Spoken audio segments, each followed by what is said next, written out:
The lighthouse keeper's last rainy night. Old Fenwick had known for 3 months that this would be his last night in the tower, and still, standing at the foot of the spiral stairs, with the wind already testing the door behind him, it didn't feel entirely real. 41 years he had climbed these same stone steps, worn smooth and faintly hollowed in their centers by decades of keepers' boots before his own, and tomorrow the automated light would switch on for the first time, humming along quietly by itself, needing no one at all to climb up and tend it. The rain had started sometime after supper, gentle at first, more mist than rain, drifting sideways off the sea in long grey veils that blurred the line between water and sky, until there was hardly any telling where one ended and the other began. By the time Fenwick had finished his tea and pulled on his old oilskin coat, it had thickened into something steadier, drumming against the tower's small round windows in a rhythm he had heard so many hundreds of times before that his body seemed to recognize it before his mind did, some old muscle memory settling automatically into the particular calm that only ever showed up on nights like this. He climbed the stairs slowly now, not from any real necessity, but because there was, for the first time in longer than he could easily remember, no reason at all to hurry. 41 years of climbing these steps at a brisk, practical clip, weather rolling in, light needing tending, ships somewhere out past the point depending on the beam finding them through the dark. And now, tonight, none of that particular urgency remained. The automated system had already been tested and approved. Tonight's climb was simply a keeper's climb, one last time, for no reason but his own. At the top, the lamp room greeted him the way it had always had, warm brass and old glass, and the low mechanical tick of the rotating mechanism comforting in its familiarity, even though Fenwick knew, standing there, that this particular mechanism had only a handful of hours left in its working life.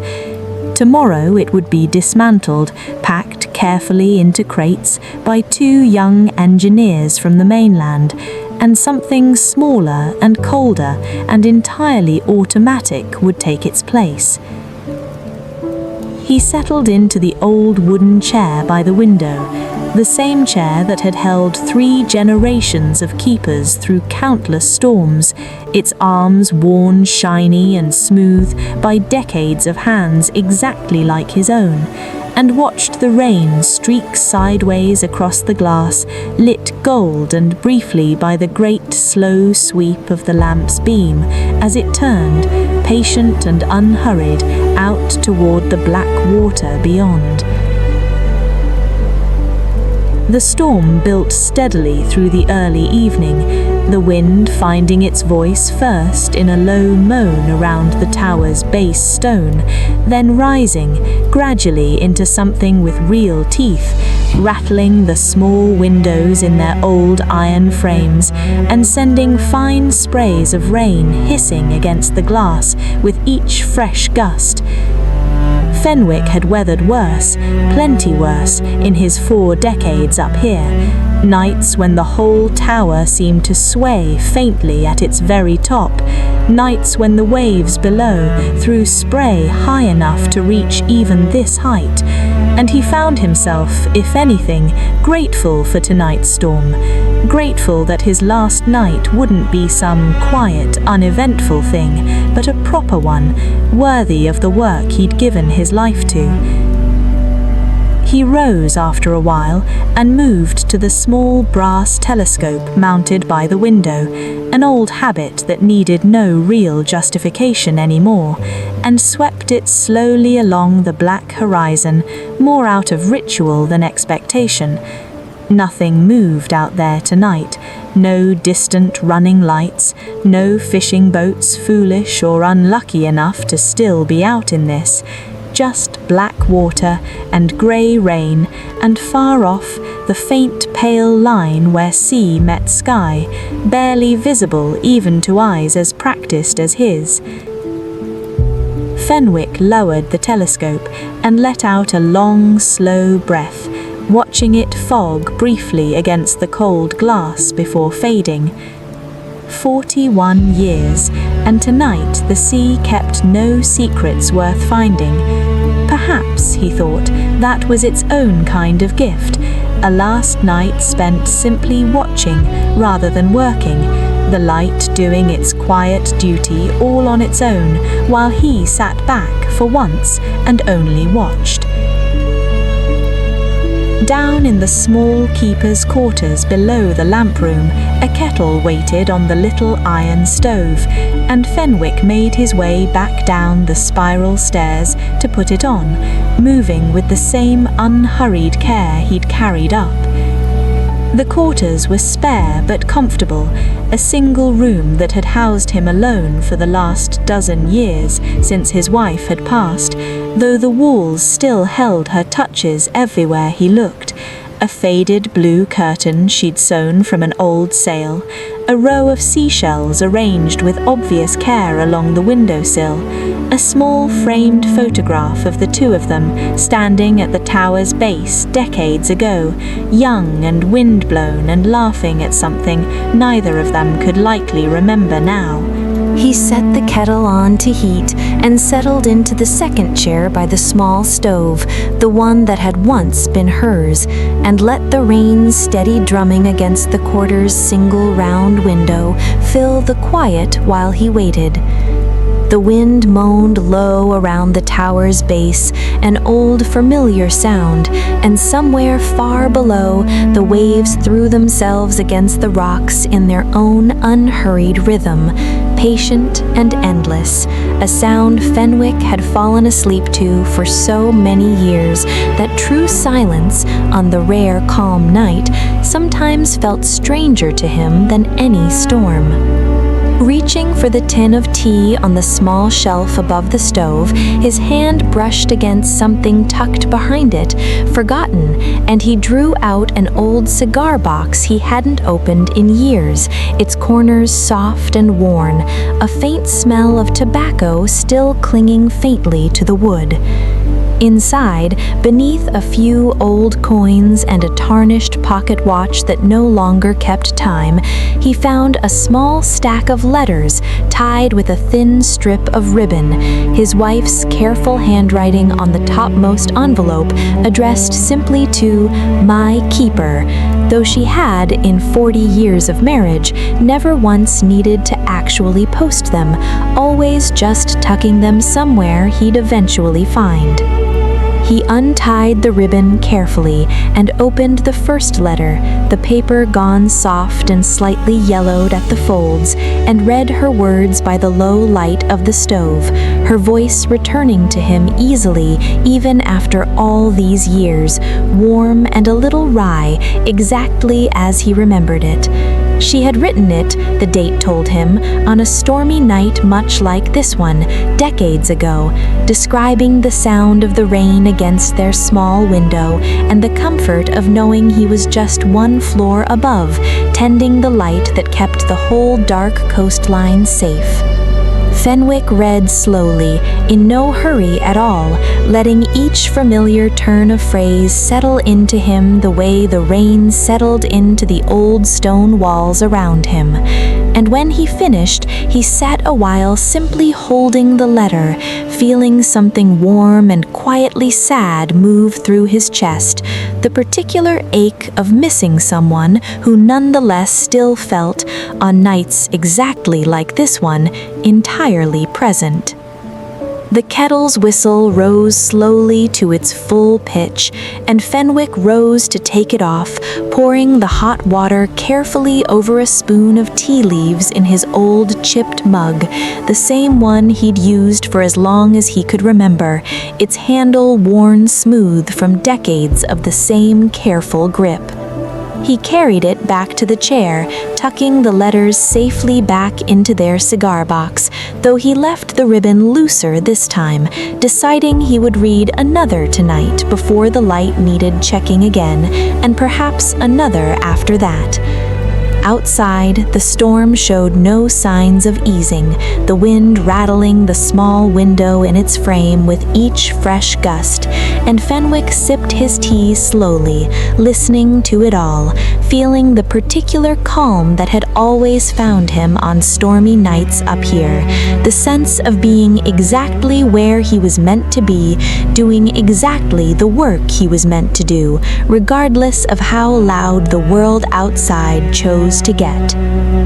He thought, sipping his tea, of the countless storms this same small stove had warmed him through over the years, the winter the supply boat couldn't reach the rock for 11 days straight, and he'd rationed tea leaves down to their final spoonful,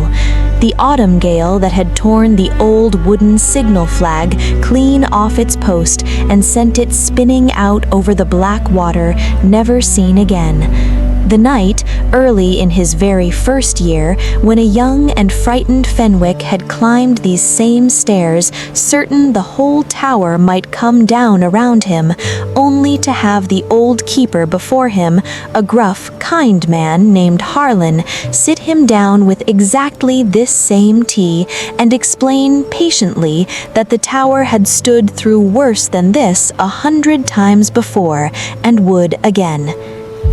Harlan had been gone now for over 20 years, but Fenwick still heard his voice sometimes on nights like this, low and steady, the particular cadence of a man who had spent his whole life learning not to be rattled by weather. "The light doesn't care how hard it's raining," Harlan used to say, tapping the side of his own weathered mug for emphasis. "Your job's just to make sure it's still turning. Everything else is just noise." Fenwick smiled faintly into his tea, remembering, and found himself wondering, not for the first time this evening, what old Harlan would make of tomorrow, of a lamp that turns itself, needing no one to climb these stairs and check it, no one to sit up through the storms keeping it company. He suspected Harlan would grumble about it for a week and then, eventually, admit that the light turning steadily was really the only thing that had ever mattered, however it got done. The rain kept its steady rhythm against the window, and Fenwick sat a while longer with his tea and his memories, feeling, if anything, less melancholy than he'd expected to on this particular night. There was a kind of peace he was discovering in simply sitting with it all, the tower, the storm, the letters, the memory of a gruff old friend's voice, rather than trying to hold on to any of it too tightly. Eventually, he rose, setting his empty mug in the small basin by the stove, and made his way back up the spiral stairs to check the light, a task that, on this particular night, existed more out of loyalty than necessity, since the great lamp needed no supervision at all to keep its steady rotation. He climbed slowly, one hand trailing along the cold stone wall, feeling the tower's familiar creak and sway beneath the wind's steady pressure, a sensation he had long ago stopped finding alarming and had instead come to find almost comforting, proof that the old structure was flexible enough, after all these decades, to bend rather than break. At the top, the lamp room greeted him again with its warm brass glow and steady mechanical tick, the great beam sweeping its slow, patient arc out over the storm-tossed water beyond the glass. Fenwick stood at the window a while, watching the light's beam catch the falling rain in brief, glittering flashes before it swept onward, out toward the black horizon, where, somewhere far off, it would be doing exactly what it had always done, offering a small, steady certainty to anyone out there who needed to find their way home. He thought of all the ships that beam had guided safely past the rocks over 4 decades, more than he could ever properly count, captains and crews who likely never gave a single thought to the old man in the tower keeping watch through their worst nights, and found he didn't mind that at all. That, he supposed, had always been the quiet heart of the job, doing the work faithfully, night after night, storm after storm, for people who would mostly never know your name, and being at peace with that. Sometime past midnight, the storm found its full strength, arriving the way the worst ones always did, not gradually but all at once, a sudden violent gust that struck the tower broadside and sent a fine mist of rain hissing straight through the smallest gap in the old window frame.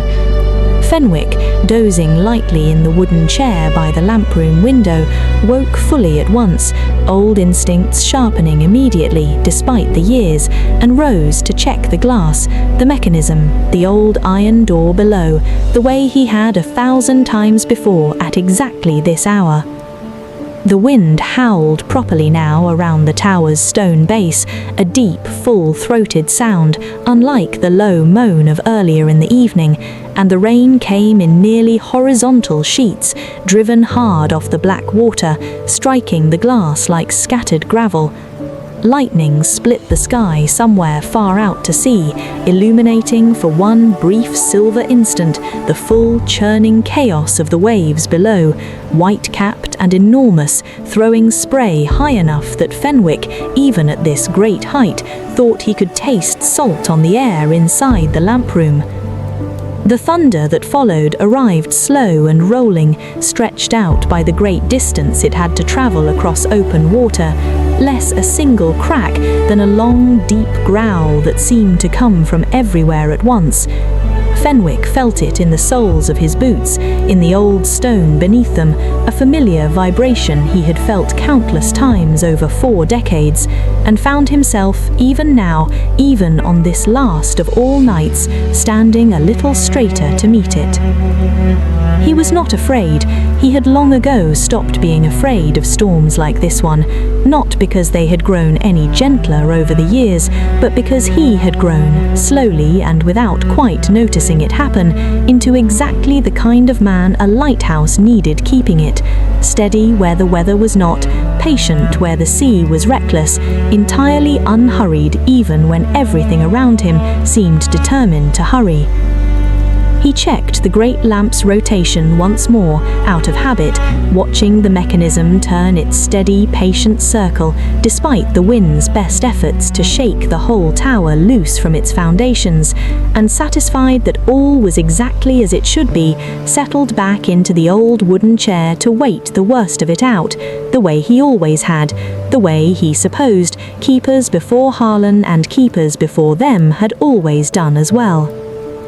It was during a lull between 2 of the storm's fiercest gusts that Fenwick noticed, tucked in the small shelf beneath the window where the old brass telescope usually sat, the tower's logbook, a thick cloth-bound volume that had recorded every keeper's notes for a century, weather observations and ship sightings, and small mundane details of tower life, page after page after page in a dozen different hands, stretching back further than Fenwick's own memory could reach. He drew it out carefully and opened it near the very back, to the pages he himself had filled over the past few years, and found tucked between 2 entries from a particularly rough winter 5 years past, a small pressed flower, long since faded to a pale papery brown, that he had entirely forgotten placing there. Beside it, in his own handwriting from that same winter, a short entry read simply, "Found this growing in the crack by the fog signal, of all places. Storm took most of it apart by morning, but the flower held on somehow. Pressed it here so it would last longer than the storm did. Fenwick smiled faintly at his own younger self's small sentimentality, turning the brittle little flower over gently in the low lamplight, remembering now the particular stubborn patch of soil where it had grown, wedged into a crack in the old stone that shouldn't have supported anything living at all. It had held on regardless, through wind and salt spray and storms far worse than tonight's, for reasons no one could have properly explained, and Fenwick found himself thinking that perhaps that was as good a description of 41 years of keeping alight as any he might come up with himself. He turned back further through the logbook, past his own years and into Harlan's careful, blocky handwriting, and further still into hands he didn't recognize at all, keepers from a full century before his own time, their entries brief and practical, mostly weather and ship traffic, but every so often something small and human slipping through the cracks of DT, a note about a particularly fine sunset, a complaint about the quality of that season's supply boat coffee, a single line, undated, unsigned, that simply read, "Rain again tonight, held anyway, always does." Fenwick read that last line twice, feeling something settle warmly in his chest, some quiet sense of belonging to a much longer story than his own 41 years could ever fully account for. Held anyway, always does. He closed the logbook gently and set it back on its shelf, deciding he would add one final entry of his own before the night was through, though the words for it hadn't quite arrived yet. The storm, having spent its fiercest hour, began by slow degrees to ease, the wind's full-throated howl settling gradually back into its earlier low moan, the rain's hard, driving sheets softening into something closer to the steady, patient rhythm it had carried at the evening start. Fenwick felt the change the way he always did, some old instinct in his bones recognizing the shift before his conscious mind quite caught up to it, and allowed himself for the first time in hours to properly relax back into the old wooden chair. He thought, watching the great lamp's beam continue its slow, faithful sweep out over the now calming water, that there was something fitting about spending his very last night up here weathering one final proper storm, rather than some quiet, uneventful evening that might have felt in hindsight like an afterthought to 4 decades of real work. The sea had given him one last test, and the light had held, exactly as it always had, exactly as it would keep doing tomorrow and every night after, storm or no storm, keeper or no keeper. He made his way back down the spiral stairs once more, moving slowly in the storm's diminishing aftermath, and settled again by the small stove in his quarters, adding a final log to warm the room properly before sleep. The cigar box of letters sat waiting on the shelf where he'd left it, ribbons still loose, and he drew out a second letter, his wife's handwriting once again filling the quiet room with her particular warmth, describing in this one an ordinary afternoon decades past, bread rising in the small oven, gulls wheeling and calling over the rocks below, the simple, uneventful pleasure of watching him climb down from the tower at the end of an ordinary shift, safe and salt-damp and entirely hers for the evening. Fenwick read it slowly, twice through, and found himself laughing quietly at a small joke buried in the middle of it, her dry wit undimmed even after all these years, and when he finished he sat a while simply holding the letter against his chest, feeling the particular ache and comfort that seemed more and more these days to arrive together rather than one after the other. He tied the ribbon back around the small stack, a little looser than before, and set the box carefully on the small table beside his bed, rather than back on its high shelf, deciding that tonight, of all nights, he wanted it close. Outside, the rain had settled fully now into its earlier, gentler rhythm, steady and unhurried against the small round window, the wind reduced to a soft occasional gust rather than any sustained pressure against the old stone walls. Fenwick moved through the last small tasks of his evening with the same unhurried care he'd carried through every other part of the night, banking the little stove's fire to burn low until morning, setting a fresh candle by the bed in case the electric lamp flickered, as it sometimes still did in the tail end of a storm, and folding his damp oilskin coat over the back of the chair to dry. He changed into worn flannel sleep clothes, soft for decades of exactly these nights, and climbed into the narrow bed that had been his and his wife's both for so many years, pulling the heavy quilt up against the room's lingering chill. The mattress held its old familiar shape beneath him, worn into the particular contours of his own body over nights he couldn't count, and he lay still a while, listening to the rain's steady patter against the glass, to the tower's old stone creaking faintly as it settled after the storm's worst hours, to the distant, endless rhythm of waves against rock far below. Tomorrow, he knew, would bring the two young engineers up from the mainland, their tools and their careful checklists, the quiet click of the new automated system switching on for its first full night of unsupervised duty. Tomorrow would bring goodbyes and a boat ride back to the mainland cottage his daughter had already prepared for him, and an entirely new kind of life that Fenwick still couldn't quite picture clearly even now. But that was tomorrow's work, and tonight, for a few more quiet hours, he was still the keeper, and the light was still turning, and the rain was still falling exactly the way it always had on nights like this one. The mind does a curious thing on the edge of sleep, especially after a night spent so thoroughly inside one's own memories. It stops sorting so carefully between what is remembered and what is only imagined, and lets the two drift together into something softer than either. Fenwick lay with eyes closed, not quite asleep,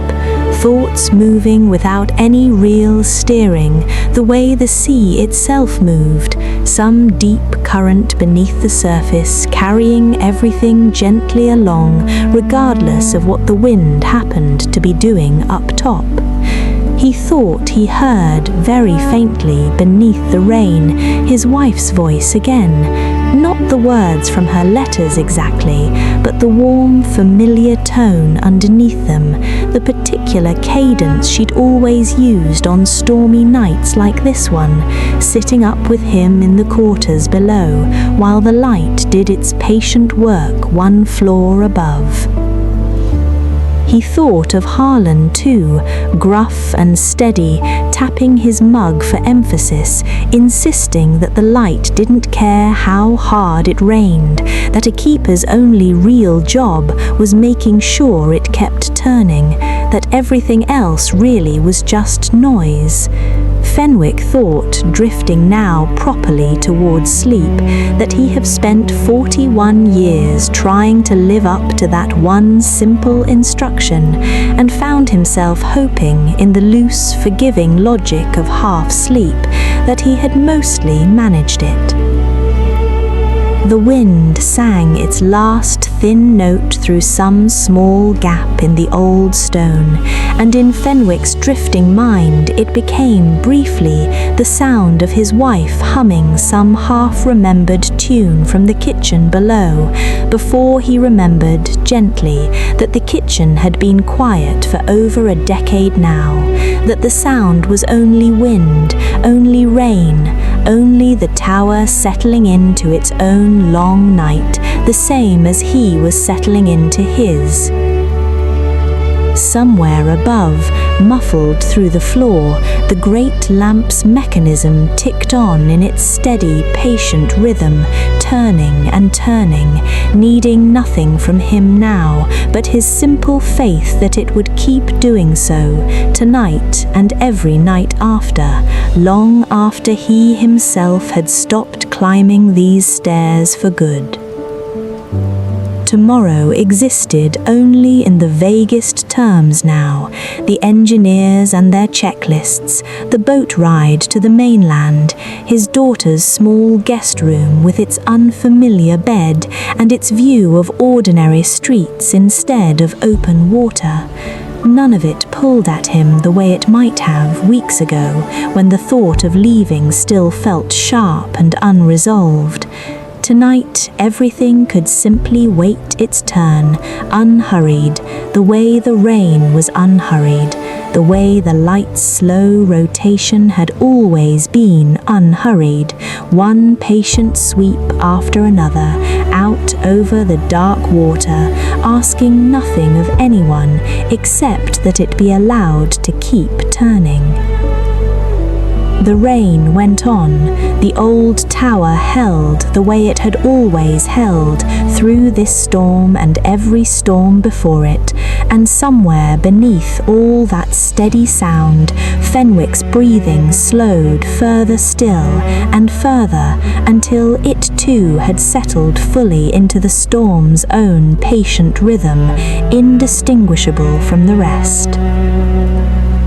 Later, though later meant very little on a night like this, stretched and formless as it was, the rain eased further still, its steady percussions softening by degrees into something closer to a whisper against the small round window, gentle now, almost apologetic, as though the storm itself understood it had already done its work and had nothing left to prove. Light above, in the lamp room, the great light continued its slow, faithful sweep out over the calming water, catching the last thin veils of mist in brief golden flashes before releasing them back into the dark, patient and unhurried, exactly as it had every night for over a century, exactly as it would continue long after tonight's particular keeper had climbed these stairs for the last time. Fenwick slept the deep, dreamless sleep of a man who had given everything he had to one long night's work, and found it in the end to have been enough. His breathing was slow and even, one hand resting near the small cigar box of letters on the bedside table, the heavy quilt drawn up against the last of the storm's lingering chill, the old tower's stone creaking softly now and then as it settled fully into calm. If he dreamed, the dreams left no mark on his sleeping face, no furrow of worry, no small restless movement, only the occasional soft exhale, the occasional shift of a shoulder settling deeper into the pillow, the unmistakable stillness of a man entirely, thoroughly at rest after 41 years of storms. Somewhere far below, the waves continued their endless, patient work against the rocks, and somewhere out past the point, a single ship's light moved slowly through the last of the mist, guided safely home by a beam that would keep turning long after everyone who had ever tended it by hand through storms exactly like this one had gone quietly to their own rest. Toward dawn, the rain thinned at last to something barely more than a fine mist drifting low across the water rather than falling from any clear direction, and the light that crept up over the horizon came the color of a dove's wing, pale and soft-edged, unhurried in the way all light seems to be after a long night of storm. Fenwick woke slowly, the way he always had on mornings after weathering a proper storm, without any sharp edge to the transition, simply drifting up out of sleep the way sleep itself had arrived hours before, layer by gentle layer. For a while he lay still beneath the heavy quilt, listening to the hush that had replaced the night's noise. No more wind against the stone, no more thunder rolling in off the water, only the faint, companionable patter of the last light rain against the window, and beneath it, somewhere close, the sharp, bright call of a gull already at work over the calming sea. He rose slowly, joints a little stiff from the night's long vigil, and dressed by the pale early light, pulling on his old oilskin coat one final time out of habit rather than any real need, since the storm had long since passed and the walk down to the rocks would be dry enough this morning. He tucked the cigar box of letters carefully into his coat's inner pocket, deciding it would travel with him to the mainland rather than staying behind, and made his way up the spiral stairs one last time to check the lamp before the engineers arrived. At the top, the great lamp still turned its slow, patient circle, though the coming daylight had already begun to make its necessary less visible against the brightening sky. Fenwick stood at the window a while, watching it sweep out over water gone calm and silver under the early light, the storm's chaos of the night before, now nothing more than a memory and a scattering of debris along the tide line far below. He opened the old logbook one final time, turning to a fresh page, and sat a while with his pen simply thinking, the words he'd been unable to find the night before, arriving now, unhurried, exactly when they were ready. He wrote slowly in his familiar, careful hand. Rain again last night, held anyway, always does. 41 years, and I never once doubted it would. Passing the light on now to something that won't need convincing of that, the way I sometimes did. Take care of her. She's earned an easy watch after all this time. He closed the logbook gently and set it back on its shelf, where it would, he knew, long after he himself had gone, a record of 100 years of keepers who had each, in their own way, sat exactly where he was sitting now, watching a storm ease into morning, feeling the particular mix of pride and quiet grief that came with loving a job enough to be sad about leaving it.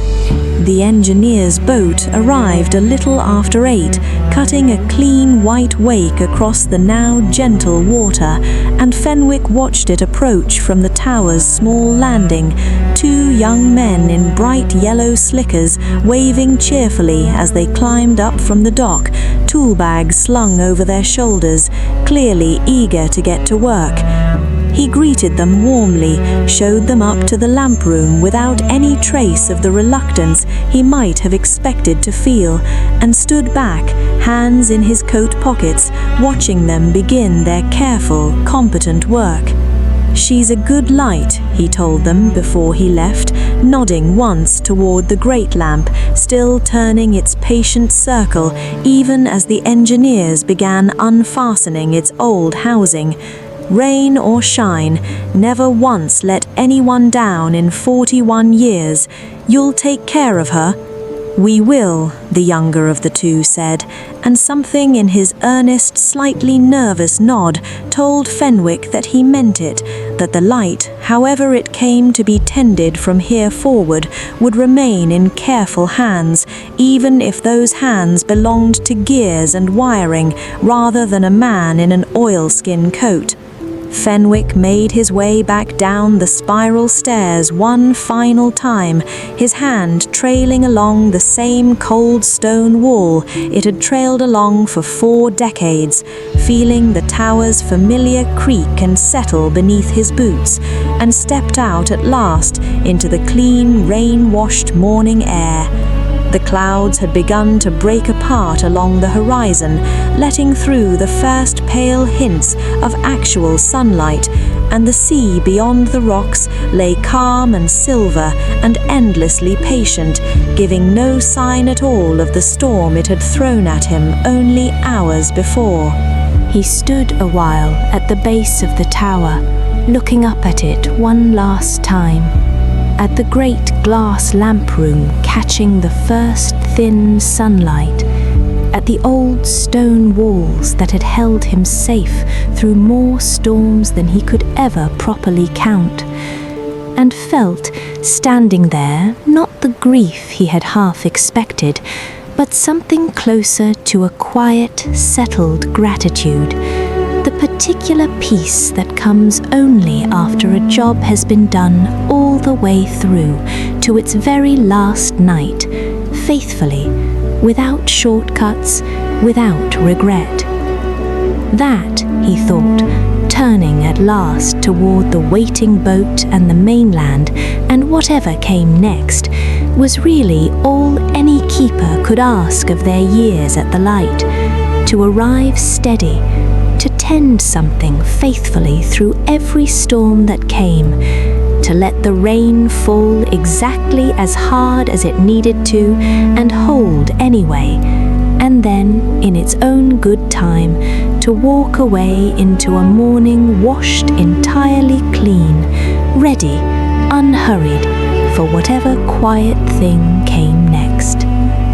He climbed down into the boat without looking back again, the tower's great lamps still turning steadily above him, and let the engine's low hum carry him slowly out across the calm morning water, toward the mainland, toward his daughter's small guest room and its unfamiliar view, toward whatever remained of a life that had spent 41 faithful years belonging almost entirely to one small stretch of rocky coast and the light that watched over it.